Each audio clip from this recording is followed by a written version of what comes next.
Vamos dar início então, pessoal. Boa noite a todos, sejam bem-vindos. É uma alegria recebê-los para essa interação, para falarmos um pouco de educação, para abordarmos para vocês com riqueza de detalhes um pouco da trajetória do Colégio William Carey. Enquanto eu falo, quero te desafiar a convidar mais pessoas, convide amigos, entusiastas da educação. Eu sou o professor Caio Baez, sou o diretor do Colégio William Carey, e está comigo ali o professor Bruno Miron, que é o nosso coordenador pedagógico. Olha ali, ó, a Camila mandou uma saudação calorosa. Boa noite, estava ansiosa por essa live. Que bom, Camila, nós também, viu? Eu e o professor Bruno já estávamos ensaiando, porque nunca fizemos isso, né, professor? Nunca. Mas tu tem sua primeira vez. Até pelo tempo, gente, que é a nossa primeira experiência. O Lucas, o Elmer, são pessoas mais sofisticadas, mais capazes, né?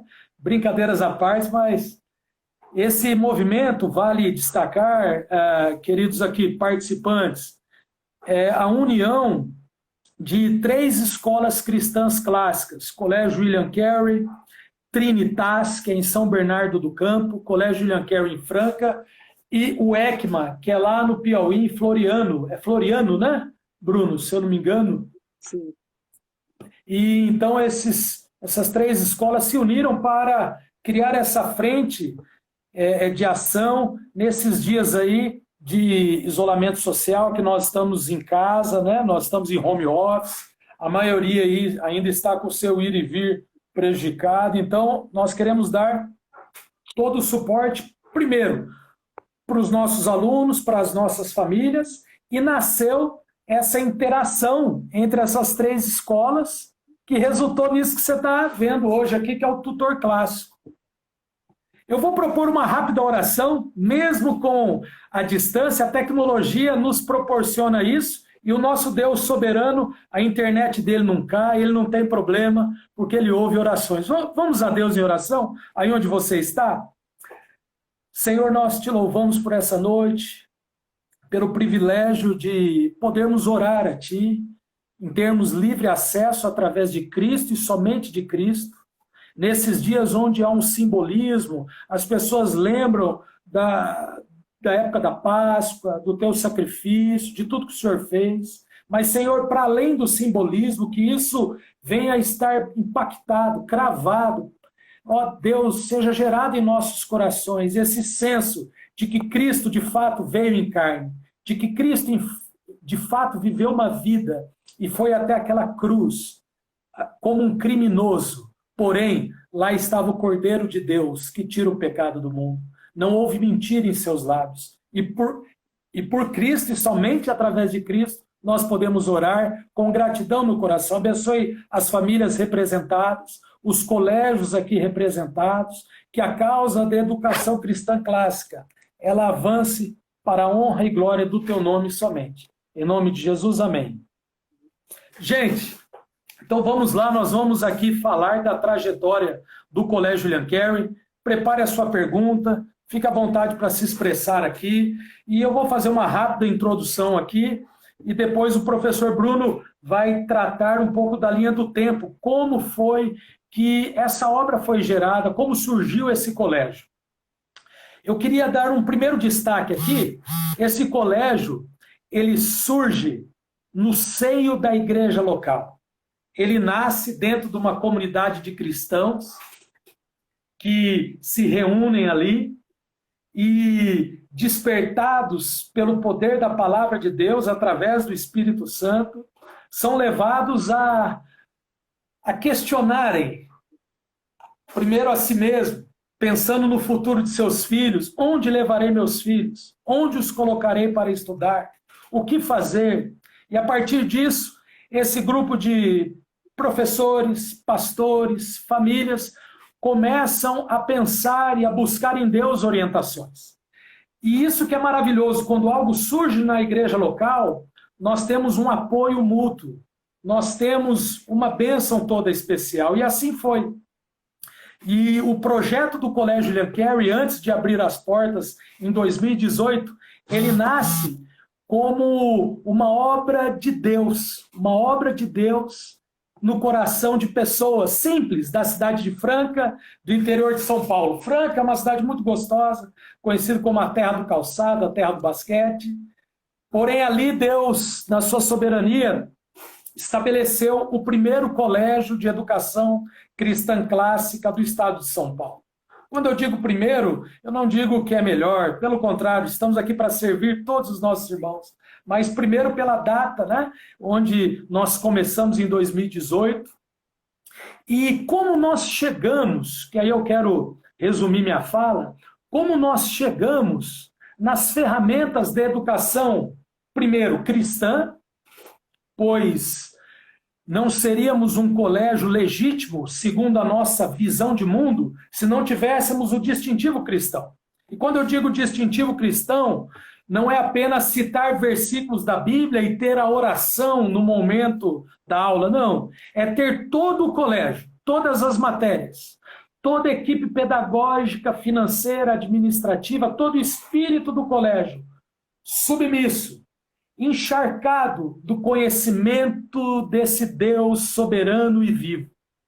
É um grande desafio. E segundo, nós chegamos até as artes liberais, até a educação clássica. E essa trajetória ela se deu de várias formas, porém eu gostaria de destacar uma aqui.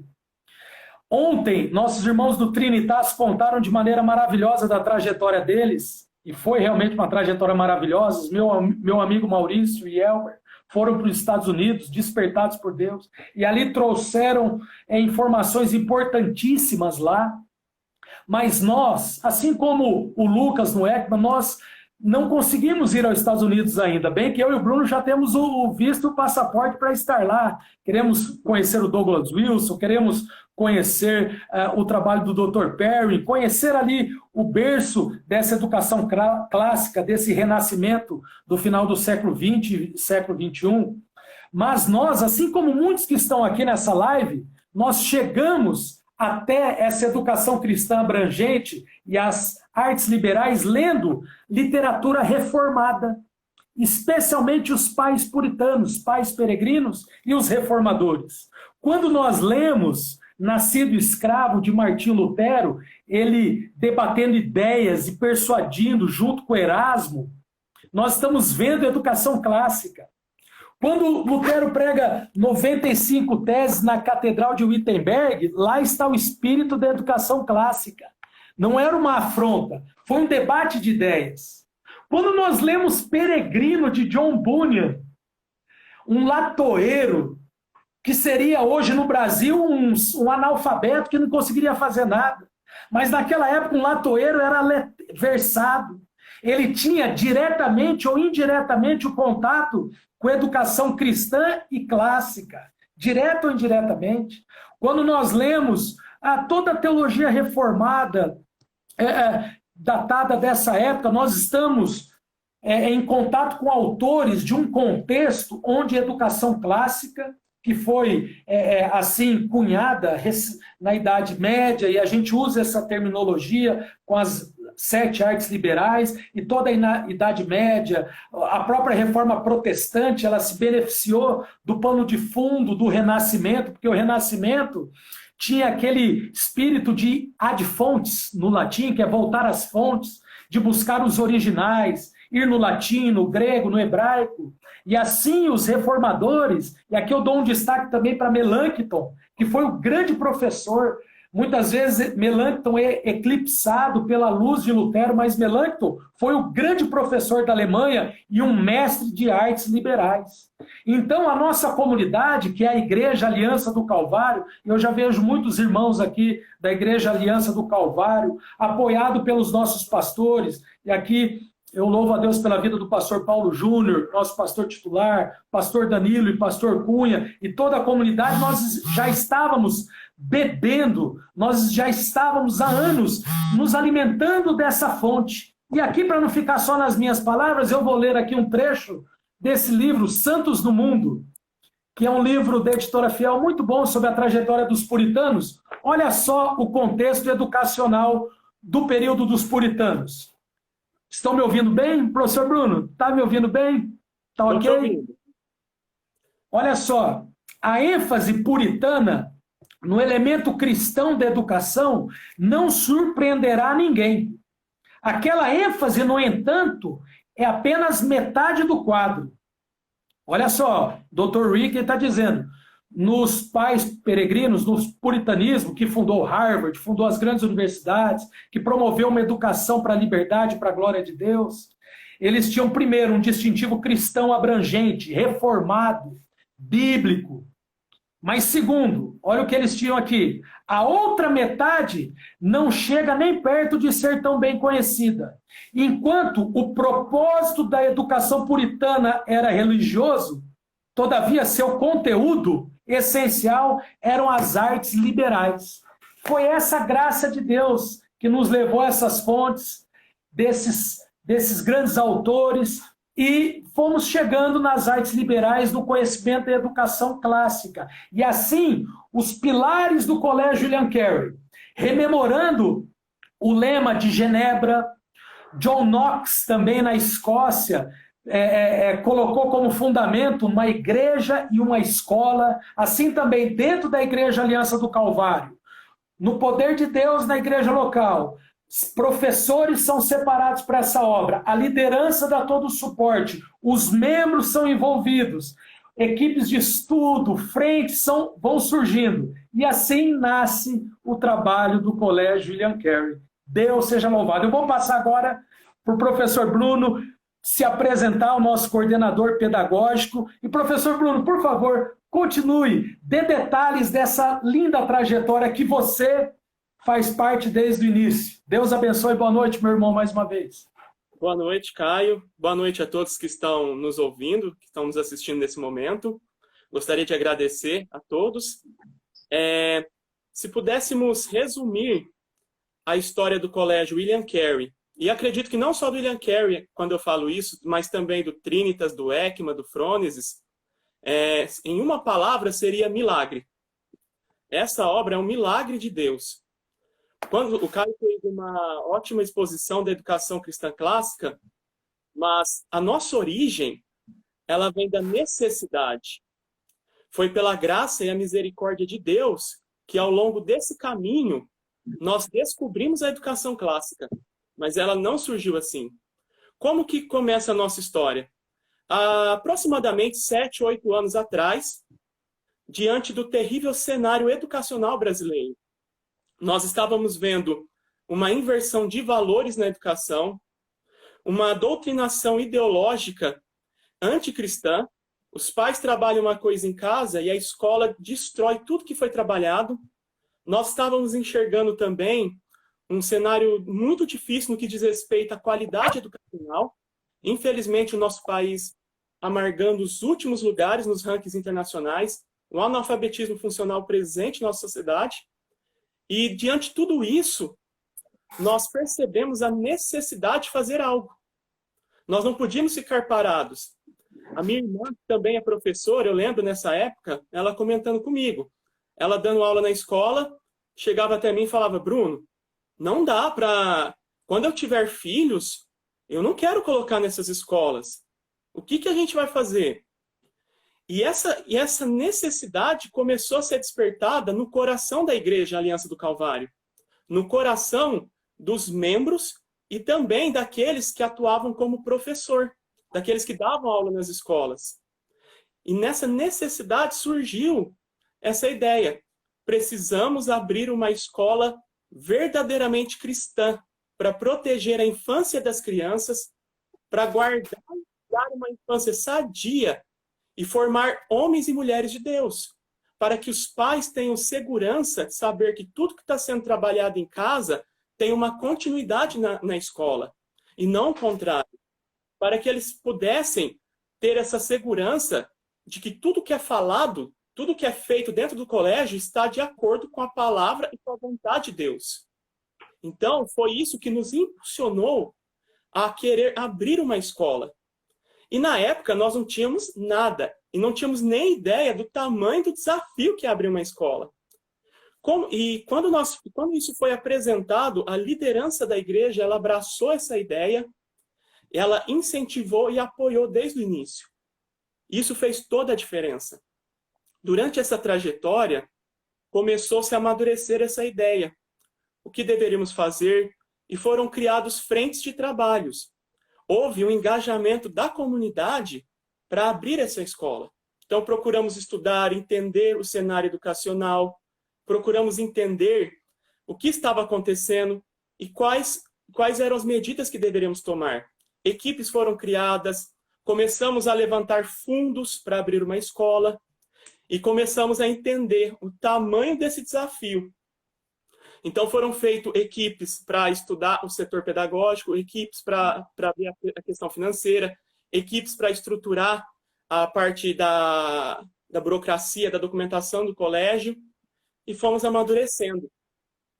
Quando eu entrei nesse projeto para participar, nós começamos a procurar entender por que, no setor pedagógico, por que o nosso país amargava os últimos lugares no ranking do PISA. Livros como o do Solano Portela, que estão ensinando aos nossos filhos, nos ajudaram muito a entender o problema, por exemplo, do construtivismo na educação. Um dos primeiros aspectos na área pedagógica que nós entendemos é que o Brasil estava na contramão dos países envolvidos. O Brasil adotou um método que não alfabetiza as crianças e que atrapalha o pleno desenvolvimento delas. Então, um dos primeiros pontos que nós percebemos é que o problema do cenário educacional brasileiro estava na base, está na base. A base da nossa educação ela é muito frágil. Ela não prepara as crianças de forma adequada para a alfabetização, ela subestima a capacidade das crianças, ela não enriquece elas de uma forma completa. Então, percebemos a necessidade de ter uma educação cristã e de implantar o método fônico. Um método que verdadeiramente trabalha a capacidade da criança, que trabalha o cérebro dela e que prepara ela para ter acesso ao universo da leitura e da escrita. Então, nós formamos grupos de estudos para procurar entender esse cenário. Uma das primeiras coisas que nós percebemos é que a faculdade não nos prepara para a sala de aula.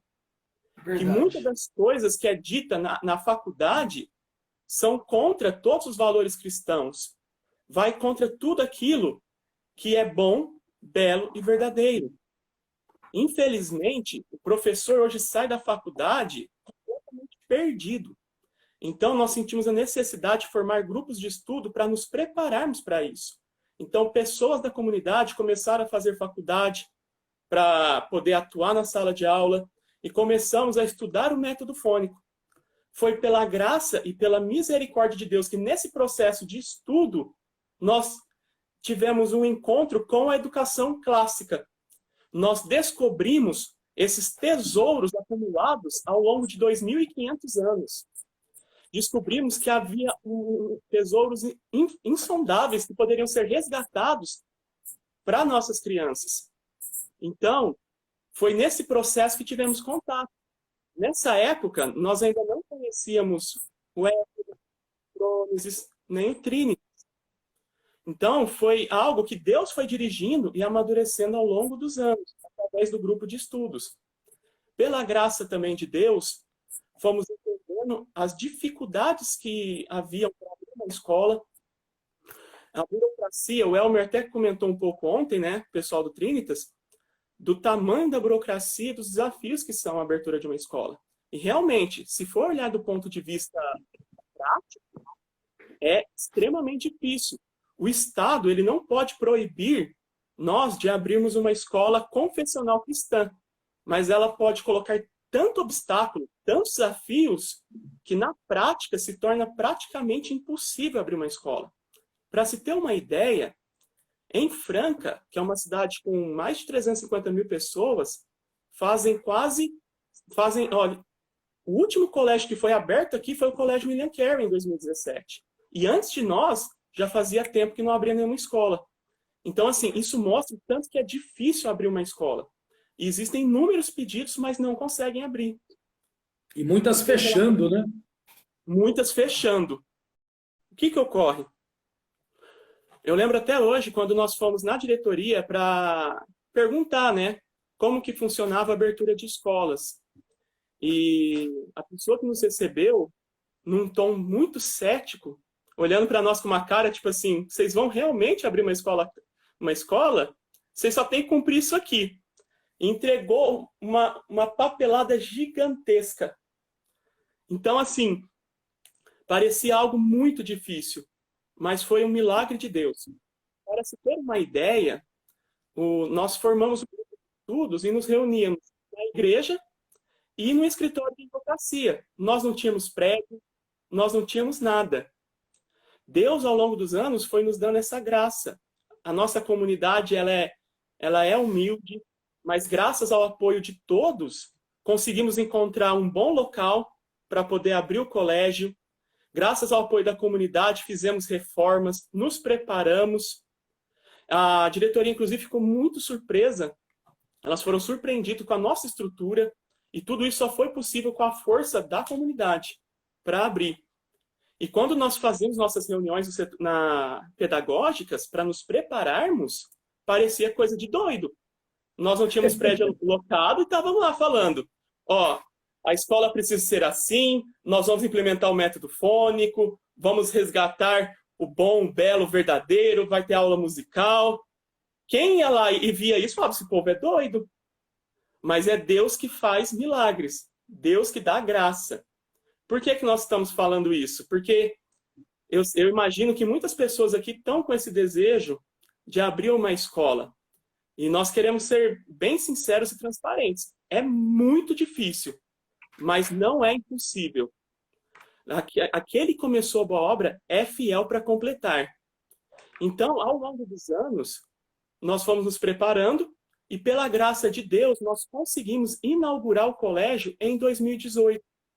E um dos aspectos que nós percebemos, um dos pontos chaves do colégio é o professor.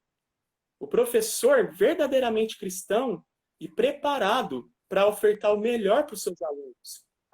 Então, nós optamos por iniciar em 2018 somente com o ensino infantil, porque o problema da nossa educação está na base. E isso nos dá tempo de nos prepararmos. Em 2018, nós inauguramos só com o ensino infantil.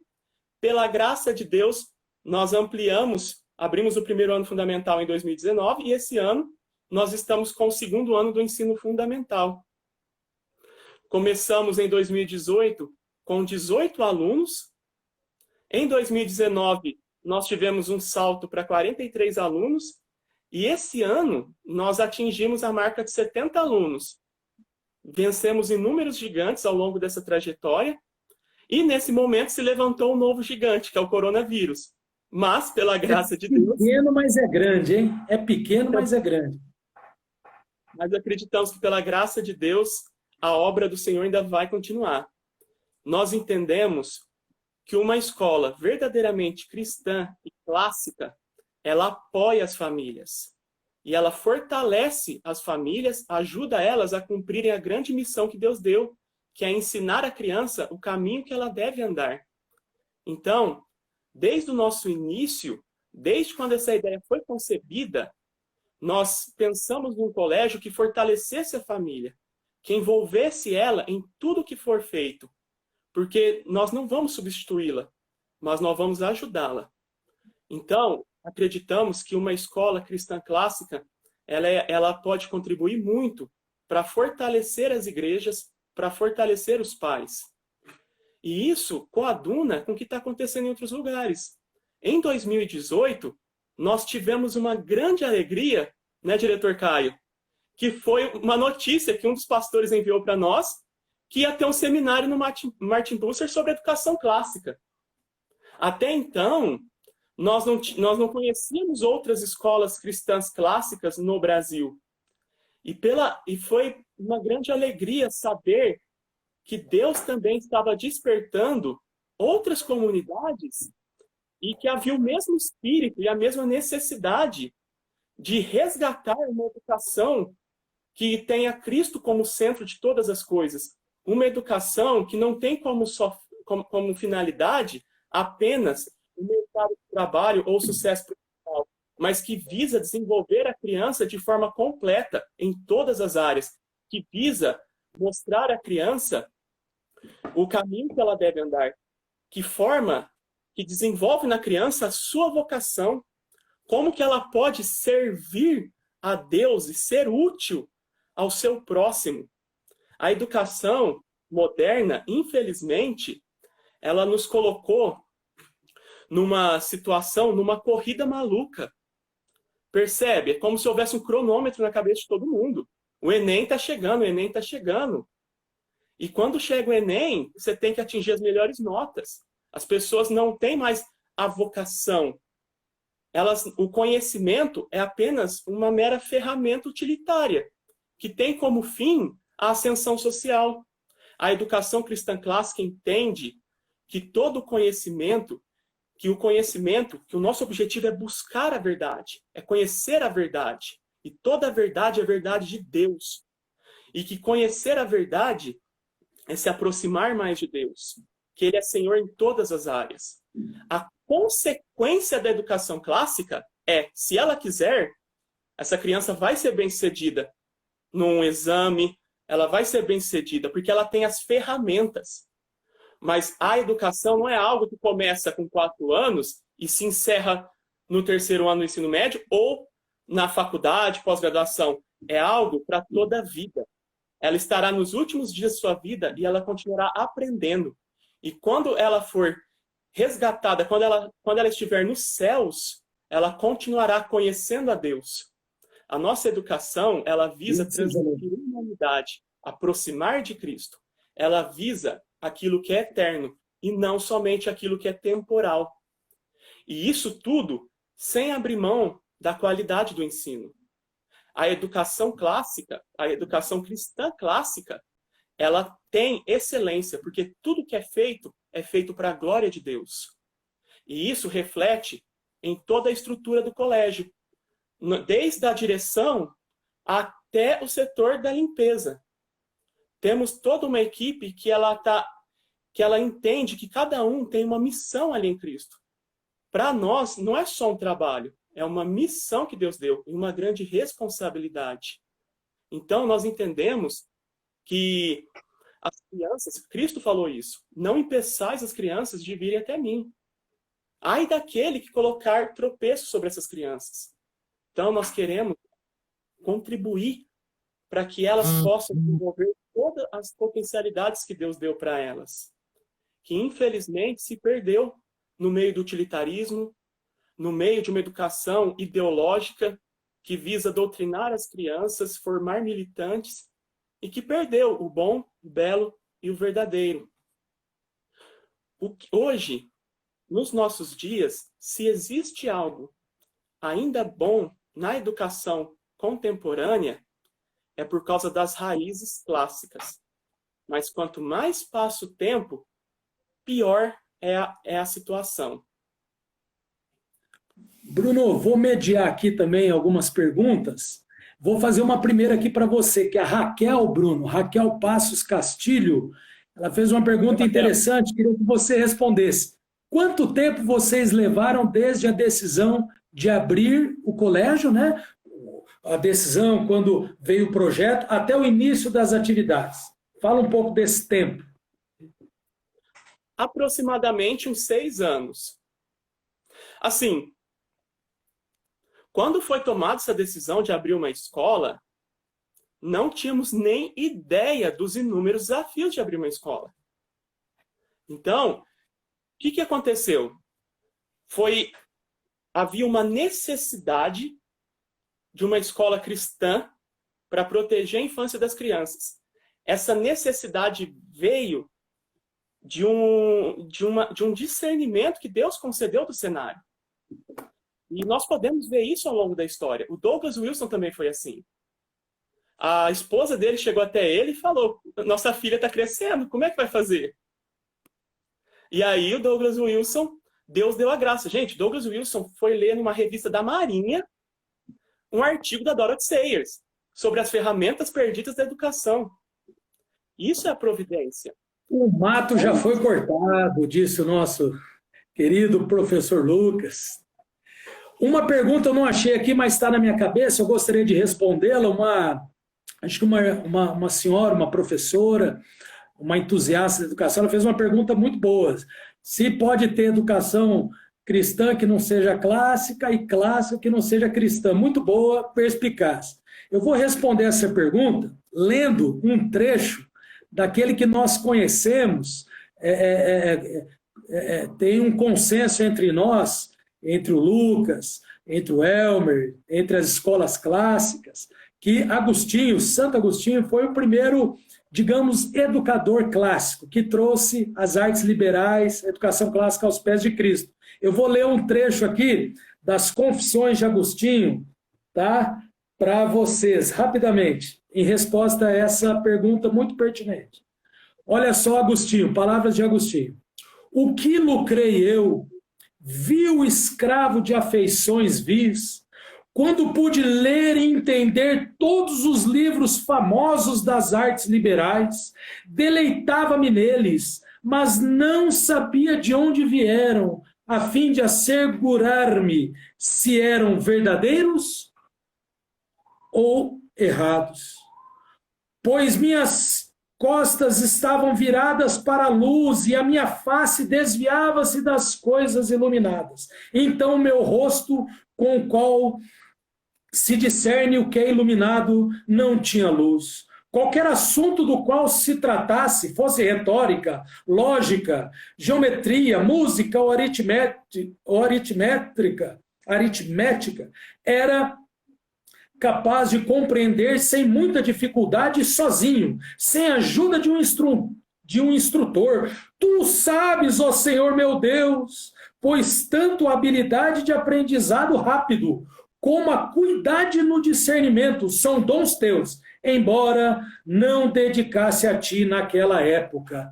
Aqui é um pequeno relato do momento de Santo Agostinho escrevendo, registrando confissões, quando ele, ainda na trajetória, sendo atraído pela graça soberana, alvejado pelas orações fervorosas de sua mãe. Ele ainda não tinha ouvido ainda o bispo que foi como instrumento de conversão para ele. Ele ainda estava ali passeando pelo saber, e ele era um gênio. Ele dominava as artes liberais como ninguém. Porém, como esse relato aqui, ele não havia ainda entendido que essas ferramentas eram como que meios para atingir o fim maior que a glória de Deus. E Agostinho, mais à frente, ele vem e se rende a Cristo. E, de fato, leva o distintivo cristão para as artes liberais. Ou seja, é possível ter uma educação clássica sem ser cristã. Aí, como os Blue Dorns bem dizem, aí eu recomendo que vocês leiam da editora Monergismo, mas daqui a pouco eu vou falar de uma editora que é sensacional nas coisas clássicas. Começa com T o nome dessa editora. Imbatível. Mas os Blue Dorns da editora Monergismo, eles vão falar que se nós ficarmos só nos gregos e indo até eles, nós podemos parar e ficar por lá. Nós vamos sim até os gregos, porém, nós pegamos o que é verdadeiro e apresentamos diante da face do Deus Trino. Melanchthon também dizia sobre essa educação cristã clássica, legítima, ela não tem medo de dialogar. Pelo contrário, ela vai firme, bem substanciado, assim que nós queremos formar alunos do Colégio William Carey. Não são crianças alienadas, são crianças que vão para a vida, vão para o mundo e glorificam a Deus onde elas estão. Não são reféns de falácias, de discursos ideológicos e conseguem se expressar com bondade, com beleza, com raciocínio belo, através do fundamento clássico cristão. Então é possível. Philippe Melanchthon, ele dizia que o professor que ensina somente a Bíblia e aquele que não ensina nada além da Bíblia, os dois não devem ser tolerados. Esse é o espírito da educação cristã clássica. Ensina a Bíblia, sim, mas vai além da Bíblia. Vai para a matemática, vê as leis que regem matemática e física, vai para a ciência, não tem medo de Darwin, não. Nós dialogamos e mostramos que, na verdade, a teoria da evolução está na hipótese. Os anos estão passando e está cada vez mais descomprovado a grande teoria da evolução. Essa é a educação cristã clássica. Põe nossos filhos para o mundo. E uma última pergunta que eu vi ali muito bacana é sobre pessoas que não têm condições, recursos, às vezes para formar uma escola, estão no homeschooling. É importante dizer que o homeschooling e o movimento de educação formal, eles são movimentos que caminham juntos. Nós usamos as mesmas ferramentas, que é as ferramentas da educação clássica, da educação cristã. Então é importante, não há um conflito. Está na Bíblia que a educação é prioridade da família. Nós vamos para a cultura hebraica, isso, o livro da doutora Inês é muito bom sobre a cultura hebraica. Nós vamos para lá e vemos que a cultura era oral, era transmissão oral, era falar do Deus de Abraão, Deus dos patriarcas. No culto familiar eu estou expondo Gênesis para os meus filhos. Como é maravilhoso falar disso, como é maravilhoso trazer, rememorar isso aos nossos filhos. Dessa tradição onde o pai fala para o filho na mesa, em pé, assentado. Mas a escola também é um advento, não vamos dizer bíblico, mas é um advento cristão histórico. Está debaixo da bênção de Deus. Lutero favoreceu escolas. A escola é um plano de Deus. Então, cuidado com o ativismo do homeschooling e também cuidado com o ativismo do movimento de escolas clássicas. Nós não estamos aqui em nome do ativismo. Nós estamos aqui em nome da glória de Deus e o avanço do reino. Então, se você não tem condições de fazer homeschooling, você pode enviar para uma escola, só que você tem que entender que quem tem que ensinar catecismo é a família. Quem tem que ter culto familiar não é o professor lá na escola, é principalmente na família. E aí teu filho vai para a escola, se Deus quiser, você vai ser um instrumento, como a Ana Paula, que está escutando a gente aqui, que é lá de Uberaba. Se Deus quiser, teremos aí primeira escola cristã clássica em Minas. Há um movimento, quem sabe Deus não levanta lá na sua escola. A outra pessoa que falou também aqui, né, que ficou sabendo do Trinitas, põe teu filho no Trinitas, se você é de São Bernardo do Campo, do ABC Paulista, põe lá. Professor Bruno, você ia falar, por favor. Fizeram aqui uma pergunta sobre a nossa formação, né? Bom, a minha primeira formação é em História. E é até interessante, assim, quando eu entrei no curso História, eu entrei por paixão à disciplina.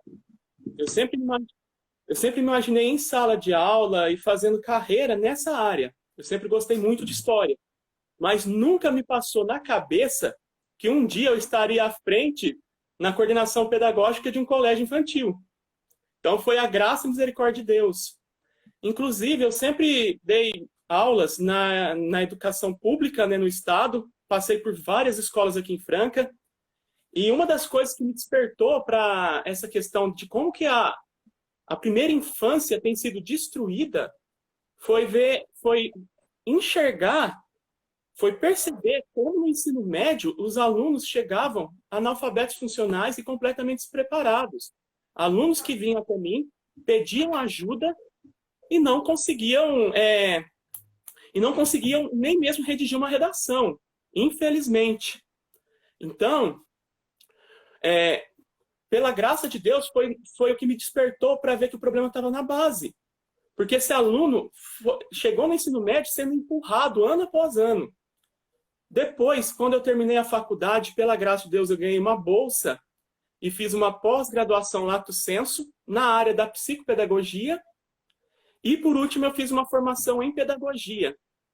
Mas um dos divisores de águas é quando eu estava dando aula, no estado eu dava aula de História, Geografia e Filosofia, havia um senso de que tudo que eu estava fazendo estava errado. Só que eu não conseguia discernir o que exatamente era. Eu estava dando aula de Filosofia, estava sendo elogiado pela coordenação, mas eu não entendia. Por quê? quando eu tive acesso à educação clássica, ali eu entendi qual era o problema. O que eu estava fazendo de errado? E foi pela graça e misericórdia de Deus que foi me direcionando, através do grupo de estudos, que eu fui para a área da coordenação do colégio. E uma coisa muito importante no que diz respeito à formação. Não esperem que a faculdade dê aquilo que vocês precisam. Professor, ele é um chamado. A palavra de Deus diz que aquele que ensina, quem ensina, que haja dedicação. É um mandamento. Quem está ensinando precisa se dedicar. O professor, ele tem que se dedicar ao estudo. Tem que ser resgatado o verdadeiro papel do professor. Hoje, a nossa educação nem mesmo chama a pessoa de professor. Nós chamamos o professor de facilitador. E a educação clássica, o professor é mestre. E um mestre não é um diploma que vai dizer se essa pessoa está qualificada para entrar numa sala de aula, para dar aulas. É a busca dele, a consagração dele a Deus e a busca pela verdade. O professor, ele tem que ser um intelectual. E o objetivo dele é buscar e conhecer a verdade. E transmitir isso para os seus alunos. Que é algo que não se tem. É necessário nós fazermos faculdade. É necessário termos formação acadêmica, até porque sem o diploma não entra em sala de aula. Porém, o verdadeiro mestre, o verdadeiro professor, é uma vocação, é um chamado que exige dedicação. Então, essa é a minha formação. Essa pergunta também, ela assim, todos nós aqui, eu como diretor, o professor Bruno como coordenador, nós tivemos que fazer pedagogia, aprendemos muita coisa, muito pouco, vamos falar a verdade, né? Eu também tenho licenciatura em Educação Física, me especializei em Gestão Escolar, mas eu gostaria de deixar bem claro, você tem que procurar isso, se formar, não para ter um título, busca aprender, porque com as ferramentas clássicas, você consegue extrair, olha, até de lugares onde não extrai quase nada. Mas a questão é o espírito, é a formação. Minha trajetória, eu joguei basquete em Franca, eu fui evangelizado em 2002, 2003, pelo Paulão do basquete, que hoje é o nosso pastor titular, que nós temos muito amor por ele, o pastor Paulo Júnior, fundador do Defesa do Evangelho, grande incentivador do Colégio William Carey, já vendeu mais de 3 mil livros aí, acho que uns 5 mil, e os royalties são destinados para o colégio. E na época ele era um jovem, eu era um adolescente ali, e ele pregava para jogadores de basquete. E eu fui salvo ali, quando eu morava em Franca. Eu falo de Campo Grande, Mato Grosso do Sul, estou aqui na quarentena, refugiado aqui. Nós agora estamos em um período de férias lá no colégio, mas trabalhando muito, né? Férias atípicas, acho que todos os nossos colégios estão parados. E ali começa a minha trajetória em Cristo, porque para ensinar, para fazer educação cristã clássica, primeiro ponto, gente, precisa ser convertido, precisa nascer da água e do Espírito. Doivert tem razão em dizer que cosmovisão é coração. Se não há um coração regenerado, não tem cosmovisão. Não dá para ensinar cosmovisão cristã para ímpio. É impossível ele aplicar isso, me entendem? E ali a minha trajetória começa e eu vou para a educação física, já crente, já conhecendo a Cristo, faço educação física, volto para a minha cidade. Minha trajetória foi de professor de educação física, treinamento esportivo, fui professor de basquete feminino muitos anos, e me tornei gestor escolar, coordenador pedagógico em 2011 para 2012. Uma das escolas que eu dava aula, o diretor gostou do meu perfil como cristão, e eu sou daqueles ex-atleta, né? Atleta não lê nada. Eu estou aqui na casa da minha mãe, pagou ensino médio quase que à toa, só matava aula e treinava, né? Mas a graça de Deus resgata pessoas, usa pessoas como eu e você, meu irmão e minha irmã, para fazer uma educação para a glória de Deus. É porque é graça, é 1 Coríntios, é para que a glória seja dada ao nome dele. E pela misericórdia de Deus, me tornei um professor. E a minha trajetória foi indo crescendo, a graça de Deus. Porém, quando eu tive contato com a educação cristã clássica, já em Franca, quando eu retorno agora, final de 2017, começo de 2018, meu contato mais aprofundado com a educação clássica, eu venho no contato indireto, lendo há muitos anos a literatura reformada, lendo, enfim, coisas de qualidade, mas me debruçar são os últimos 3 anos. E sabe o que eu tive que fazer nos últimos 3 anos? Entender que eu não sou nada. Entender as minhas misérias. E a partir disso, eu me tornei, de fato, um professor melhor. Estou nesse processo para a glória de Deus. E a graça suficiente, né, professor Bruno? Para trabalhar em gente como eu e você e todo esse povo que nos ouve. E esse é o senso que nos move. É graça, é um milagre de Deus. E realmente, quando nós tivemos contato com a educação clássica, a primeira reação que nós temos é da nossa miséria, é da nossa incapacidade. Ali, isso é um sentimento que toda a equipe compartilha. Meu Deus, nós aprendemos tudo errado.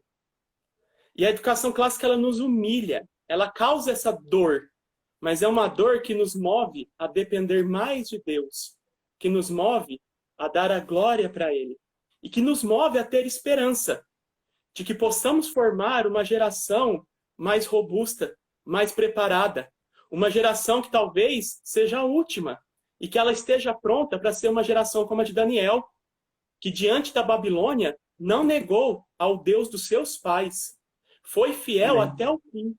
E é isso que nós queremos fazer. É isso que nos move. Nós não fomos educados numa educação cristã clássica.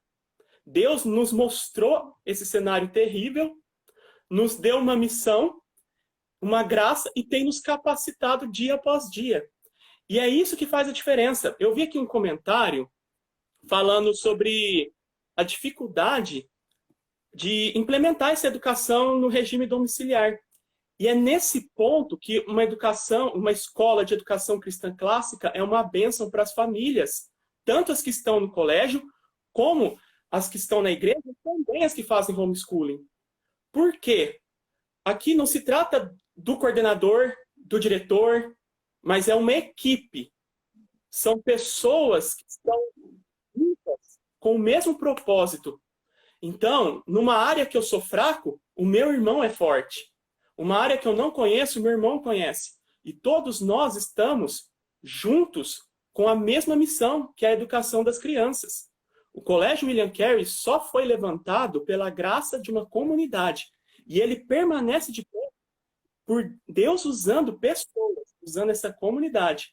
Temos professoras que dedicadas em áreas diferentes e que estudam a educação clássica e que buscamos a resposta.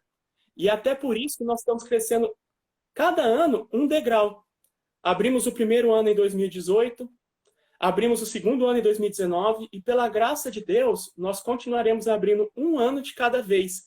Isso nos dá tempo de preparar pessoas, isso dá tempo de amadurecer esse projeto. E a Bíblia fala, né? Para não cessarmos de fazer o bem, porque ao seu tempo nós colheremos, se não houvermos desfalecidos. Então, nós estamos trabalhando sabendo que talvez nós nem iremos enxergar esses frutos. Apesar que nesses 3 anos, né, diretor, nós temos, pela graça de Deus, colhido muitos frutos. É uma alegria enorme poder ver hoje que no segundo ano, todas as crianças não só estão alfabetizadas, mas ela tem uma relação completamente diferente com o livro. Ela tem uma relação completamente diferente com o conhecimento e com a verdade. As crianças, elas gostam de ler. Teve mãe que chegou até mim falando que estava passando e a filha passou no stand, viu um livro que a professora estava lendo na sala e ela ficou: mãe, por favor, eu preciso ter esse livro, compra esse livro. A mãe falou assim: minha filha nunca pediu um livro. Então, esses testemunhos é o que nos move. E é pela graça de Deus. Trabalhamos olhando para o eterno, sabendo que os frutos virão a longo prazo. Excelente. Aqui, muitas perguntas, agradeço a interação. Já já a gente encerra. Se deixar, eu e o professor Bruno, a gente vai até meia-noite, gente. Mas vamos focar mais um pouco aqui nas perguntas. com vocês, pessoal. Olha, lá em cima, aproveitando a fala do Bruno, de o texto bíblico de perseverança, né, de não desfalecer, a Marluce perguntou lá em cima para a gente. Ela disse assim: ó, é muito difícil hoje em dia conseguir falar a Deus com adolescente. Eu tenho uma. Primeiro, Marluce, ser pai é uma missão extraordinária. Primeiro, há esse lado de ser difícil, de exigir muitas coisas, mas, primeiro, é um privilégio ser pai de uma adolescente, é uma dádiva de Deus. E a dica que eu deixaria, o encorajamento, é que você tem que treinar sua filha para te ouvir, para ouvir você, seu marido. Um jovem adolescente, ele tem que estar treinado para te ouvir. Isso é essencial. Em Provérbios, se você vê o livro de Provérbios, Salomão constantemente está dizendo: filho meu, ouça as minhas palavras, filho meu, não se esqueça, filho meu. Todos os capítulos ali, se você pega até o 10º capítulo, ele está inculcando. Então é importante você treinar o ouvido do seu adolescente. Eu sei que não é fácil, Marlúcio. Eu tenho um que está do meu lado aqui me ouvindo, aqui ele aqui, ó. Está com 12 anos, só que primeiro é um privilégio. Treine sua filha, faça culto familiar, use os catecismos históricos, ensine para ela que viver com Deus não é ficar numa luta cósmica, Deus e diabo, não, é conhecer esse Deus maravilhoso e esse diabo. Esse mundo é tão inferior ao que é belo, à santidade desse Deus. Você é mãe de menina, mas eu vou deixar uma recomendação para os pais de meninos aqui, futuros homens. E assim eu já respondo uma segunda pergunta ali sobre indicação de livros. Esse livro aqui é extraordinário, Douglas Wilson, para pais de meninos. E esse conceito de criar essa predisposição, essa habilidade da criança ouvir é importantíssimo. E aí você tem que ouvir também as falas aqui do tutor clássico sobre literacia familiar e tudo mais. Mas louve a Deus pela sua adolescente. Vamos tirar essa carga pós-moderna que ter um filho adolescente é algo que dá trabalho. Não, é uma bênção. É uma bênção poder vivenciar com eles, formá-los, pastoreá-los para a glória de Deus. Tem um aspecto também, só uma dica que eu dou, sobre o deslumbre. Uma das coisas que a educação clássica trabalha é exatamente o maravilhamento. É o contato com essa educação do imaginário. Existe uma tendência de ser muito agressivo e de ser muito dualista. Isso é do capeta, isso não isso pode, isso não pode. E não há ali um trabalho de procurar ler essas obras, entendê-las e aplicar de uma forma correta com os jovens. Então, uma educação que fica, não faz isso, é do capeta, isso não pode, a criança ela vai segurar aquilo e uma hora ela explode. A educação cristã clássica, ela vai gerar o deslumbre, ela vai mostrar que existem coisas maiores, coisas melhores para ela. E ela trabalha coisas difíceis de uma perspectiva cristã. Então, às vezes, o filho vai querer ver um filme de um herói. O que o Paul Washer uma vez fez? Quando o filho queria ver o Batman, ele foi com o filho no cinema. Quando ele saiu, e aí, filho, você achou? Nossa, que legal, você viu a capa, você viu isso? É verdade, filho, é tudo isso. Mas você viu que ele traiu? Você viu que ele traiu a sua namorada? Você viu que ele mentiu? Ele faz essa reflexão com seu filho. E ele apresenta a perspectiva cristã sobre aquilo. Quando a criança começa a ter essas lentes do verdadeiro evangelho, ela começa a perceber, é verdade. O verdadeiro cristão, ele vai ter essa perspectiva, ele vai ver tudo isso sobre as lentes do evangelho. Então, eu falo por mim. Eu sempre, desde a minha infância, sempre gostei de heróis. Quando eu fui assistir um dos filmes de herói, depois da conversão, aquilo que me trazia alegria me trouxe tristeza, porque eu comecei a ver que em muitos pontos aquilo estava blasfemando. E não foi preciso alguém chegar e falar, não pode ser do capeta. Então, a educação cristã visa trabalhar esse maravilhamento. E esse é um aspecto fundamental. É mais fácil, gente, perceba, quando se trata... Isso é tanto para adolescente quanto para criança. É mais fácil falar que isso não presta do que ter esse trabalho de pegar o livro, pegar a obra, ler ou assistir e pegar a Bíblia do lado e confrontar isso com as Escrituras. Mas esse é o chamado dos pais. Esse é o chamado das famílias. E isso também toda a nossa equipe aqui faz. As professoras, elas estão lá, debruçando, procurando aplicar, entender e aplicar a cosmovisão em tudo que é feito. Entende? Não existem respostas fáceis. Exatamente, né? Como o Ekman falou, não basta ensinar as virtudes, queremos ensinar o amor às virtudes. Exatamente. E esse é um dos principais pontos com relação ao adolescente. Mais cedo ou mais tarde, gente, ele vai ter contato com o mundo. E a nossa educação, a oração de Cristo é: rogo-vos, não para que os tire do mundo, mas para que os livre do mal. A gente tem que preparar as crianças para lidar com o mundo e não excluir elas, colocar numa bolha. E esse é o grande desafio. Eu lembrei agora, professor Bruno, de Charles Spurgeon.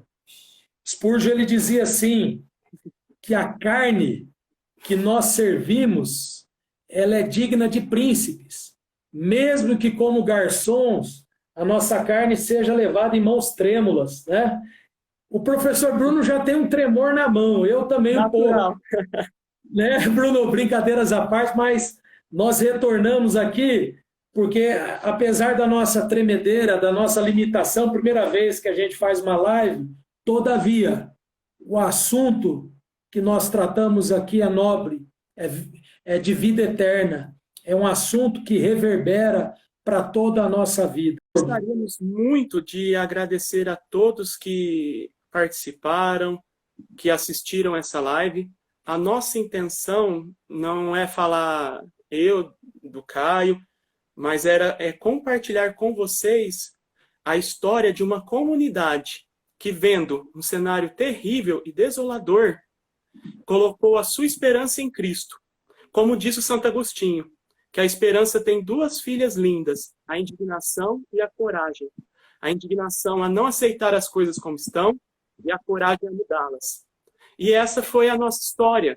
Foi a história que Deus providenciou na comunidade da Aliança do Calvário.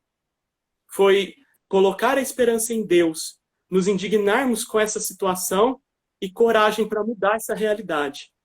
E pela graça de Deus, o Senhor tem despertado várias comunidades em todo esse país, tem despertado pais para resgatar sua missão junto à educação das crianças e tem despertado líderes, pastores e professores cristãos a resgatar o bom, o belo e o verdadeiro. Então, o nosso desejo é compartilhar uma história de pessoas simples para mostrar também que não é uma educação utópica, mas ela está ao alcance de todos aqueles que querem conhecer a verdade, de todos aqueles que querem glorificar a Deus e, principalmente, que querem preparar crianças para a vocação que elas têm no Senhor. Sabe as palavras. A última indicação, como professor de educação cristã clássica, leia a Bíblia. Esses 66 livros fantásticos, inspirados por Deus. Ali nós vemos a sabedoria personificada em Cristo. Então, um professor distinto, um verdadeiro professor cristão clássico, é um amante da palavra de Deus. Deus abençoe a todos. Boa noite. Amanhã, venham às 7 horas novamente, horário de Brasília, para conhecerem a história do Ekman. Um forte abraço a todos.